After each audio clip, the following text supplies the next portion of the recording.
그렇다면 우리가 이제 구체적으로 페이스북 여론이 특히 이제 정치 분야, 선거에 있어서 어떤 영향을 미치는가, 우리 학생들이 굉장히 궁금해 할 텐데요. 여기에 대해서 좀 설명을 해 주시죠.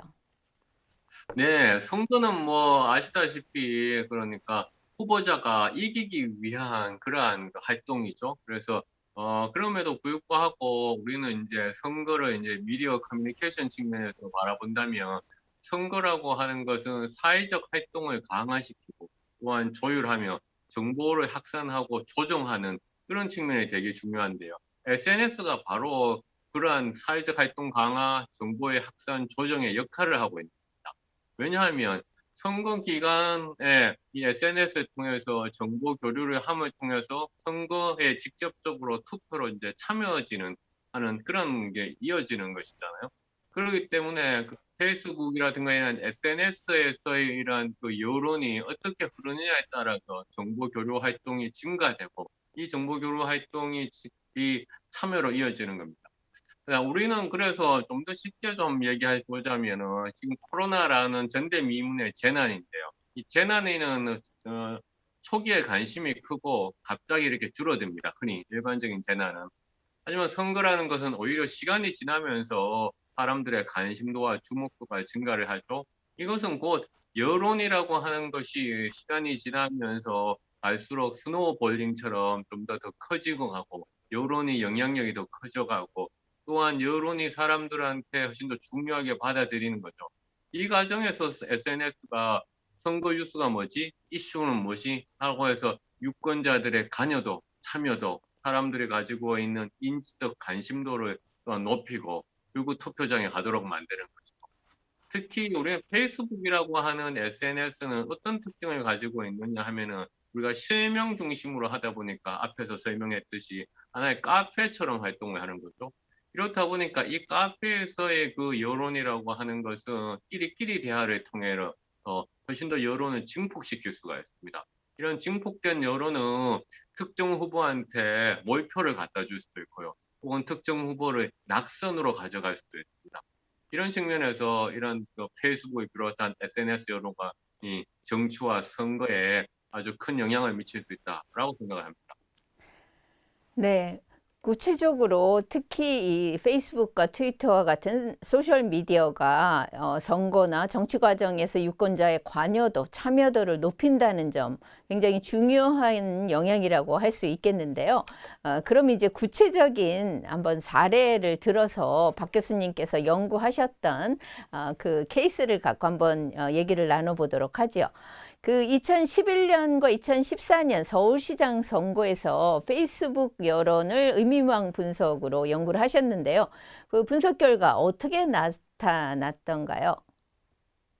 예, 사실 마침 이제 그 서울시장 선거가 또 2021년도 4월에 있게 되는데요. 2011년과 2014년도를 우리가 다시 한번 해고해보는 것은 의미가 깊다고 생각하는데요.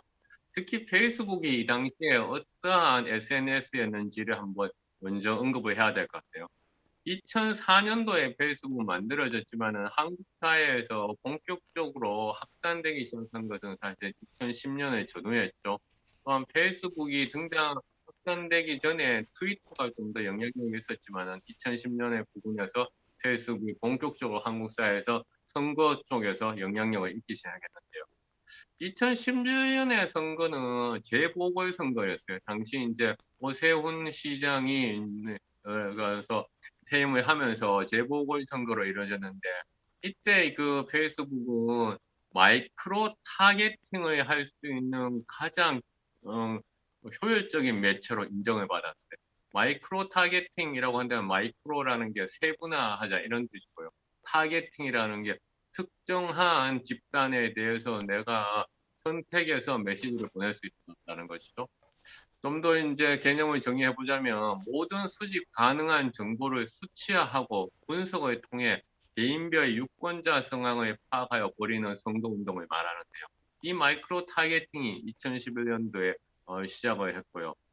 또한 그래서 이런 마이크로 타겟팅이 그렇다면 선거에 어떻게 영향을 미쳤는지를 알기 위해 가지고 우리는 2011년도에 이 선거와 관계되는 포스팅들을 수집해 봤어요.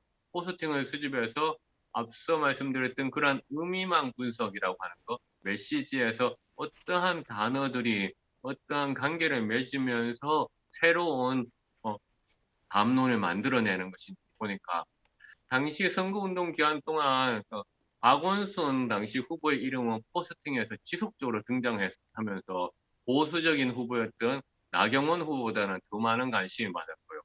박원순과 변호사라는 단어 쌍이 시간이 지나면서 박원순과 시장이라는 새로운 프레임으로 교체되면서 의미망 분석에서 벌써 어떤 여론의 흐름이 포착이 되었다라고 우리가 찾았는 거거든요.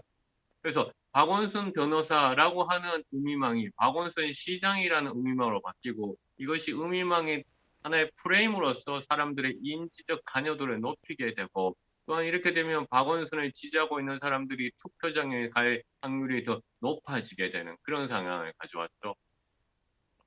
2014년도는 또 다른 맥락이었는데요. 왜냐하면 이제 박원순 시장이 당시에는 현직 시장이 됐죠. 이제는 더 이상 후보가 아니지 않습니까? 그러나 2014년도에는 이제 또 다른 후보와 이제 했는데 당시에 그 경쟁했던 후보, 보수 후보는 아주 베테랑 정치인이었죠. 그러니까 정몽준 후보였는데요.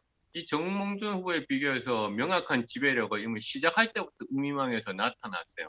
왜냐하면 현직 시장이 가지고 있는 그러한 여러 가지 지위와 그다음 현직 시장이 가지고 있는 그러니까 소위 현직 프리미엄이라고 하는 것이 정책 이슈와 연결되어 있었죠. 대학 등록금이라든가 학교 급식의 제공과 기준, 대중교통 등 같은 문제에 대해서 시간이 지날수록 단어 쌍을 넘어서 메시지로서 변하고 있어요. 물론 상대 후보였던 그 보수 후보였던 정몽준 후보도 박원순 당시 시장의 부인 강난희 씨의 어떤 레퍼토리로 시작을 해서 계속 어떤 네거티브 전략을 써서 선거일이 다가오면서 그 연결고리가 나타나긴 했지만은 그 연결고리는 결국은 사라지면서 이것이 이제 레퍼토리가 비방으로 끝나게 되었죠. 그래서 페이스북의 선거 여론 분석에서 후보들과 열성 지지층이 자신이 하고 싶은 말만 밖으로 드러내는 그러한 측면이 있기 때문에 우리는 의미망 분석을 하면서 해석을 할 때 상당히 주의를 기울여야 되는 것은 맞습니다.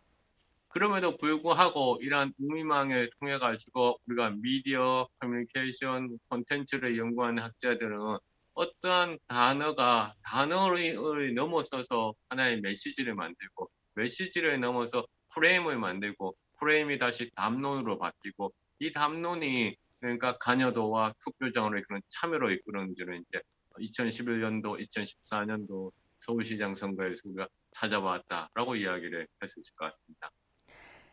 네, 박 교수님께서 그렇게 지금 의미망 분석을 통해서 어떻게 대중 여론의 담론까지 형성되는가 그 과정을 정말 명료하게 설명해 주셨습니다.